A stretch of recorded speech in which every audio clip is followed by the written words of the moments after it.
চলুন তো। ঠিক আছে।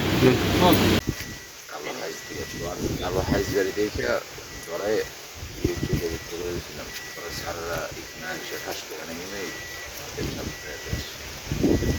আপনাদের কি বেশি একটা রাস্তা গেছে না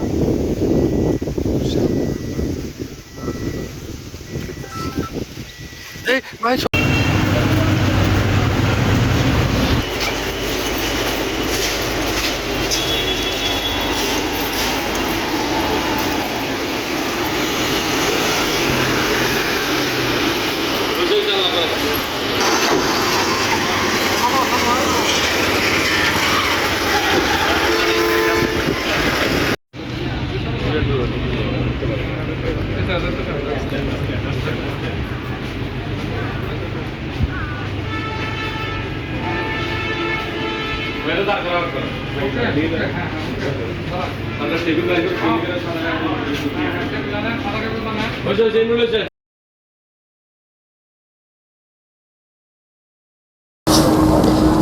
আজকে আমরা এখানে সবাই একত্রিত হয়েছি একটা বিষয় সংক্রান্তে আপনাদেরকে ব্রিফ করার জন্য।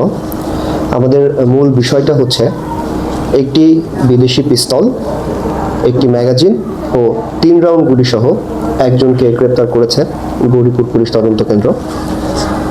এ সংক্রান্তে পুলিশ সুপার কুমিল্লা মহোদয়ের সার্বিক দিক নির্দেশনায় ও সহকারী পুলিশ সুপার দাউদকান্দি সার্কেলের সার্বিক তত্ত্বাবধানে দাউদকান্দি থানাধীন গৌরীপুর পুলিশ তদন্ত কেন্দ্রের ইনচার্জ পুলিশ পরিদর্শক নিরস্ত্র মোহাম্মদ সাইফুল ইসলামের নেতৃত্বে একটি চৌকস পুলিশ টিম কর্তৃক অদ্য 22/7/2026 খ্রিস্টাব্দে গোপন সংবাদের ভিত্তিতে দাউদকান্দি থানাধীন মালিগাঁও ইউনিয়নের থোরখোলা সাকিনে আকবর আলী শাহ মৎস্য চাষ প্রকল্প অফিসের নিকটে রায়পুর টু মালিগাঁও রাস্তার পশ্চিম পার্শ্বে কাঁচা রাস্তার উপর হতে।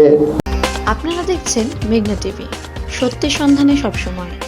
এছাড়া দেশ বিদেশের নিত্য নতুন খবর জানতে মেঘনা টিভির ফেসবুক পেজ facebook+meghna.tv.bd তে লাইক দিয়ে আমাদের সাথেই থাকুন।